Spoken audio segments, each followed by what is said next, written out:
തക്കവണ്ണം അതിൽ നിലനിൽക്കാത്തവൻ എല്ലാം ശപിക്കപ്പെട്ടവൻ എന്ന് എഴുതിയിരിക്കുന്നു. 13 വാക്യം ഇപ്രകാരം വായിക്കുന്നു: മരത്തിന്മേൽ തൂങ്ങുന്നവൻ എല്ലാം ശപിക്കപ്പെട്ടവൻ എന്ന് എഴുതിയിരിക്കുന്നത് പോലെ ക്രിസ്തു നമുക്ക് വേണ്ടി ശാപമായി തീർന്നു. ന്യായപ്രമാണത്തിന്റെ ശാപത്തിൽ നിന്നും നമ്മെ വിലയ്ക്ക് വാങ്ങി. 2 കാര്യങ്ങളാണ് നാം വായിക്കുന്നത്. ഒന്ന്, ശാപം ആകുവാനുള്ള ഇടയായിത്തീർന്ന അനുഭവമാണ് നാം വായിച്ചത് 10 വാക്യത്തിൽ. ന്യായപ്രമാണത്തിൽ ചെയ്തിരിക്കുന്നതൊക്കെയും ചെയ്യാത്തവൻ ശപിക്കപ്പെട്ടവനാണ്. എന്നാൽ യേശുക്രിസ്തു നമ്മുടെ പാപത്തിന് വേണ്ടി ന്യായപ്രമാണത്തിന്റെ ശാപത്തിൽ നിന്ന് വിടുവിക്കുവാൻ തക്കവണ്ണം നമുക്ക് വേണ്ടി അവൻ ശാപമായി തീർന്നു.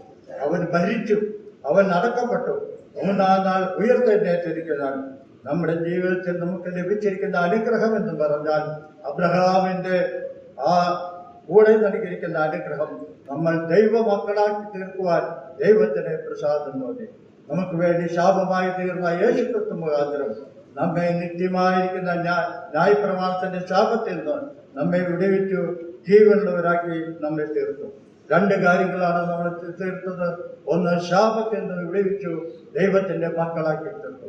ഇന്ന് രാവിലെ ദൈവസന്നിധി കടന്നു വരുമ്പോൾ അനുഗ്രഹം പ്രാപിച്ചവരായി, സ്വർഗത്തിലെ സകല ആത്മീയ അനുഗ്രഹങ്ങളും നാം പ്രാപിച്ചവരായി തീർന്നിരിക്കുന്നുണ്ട്.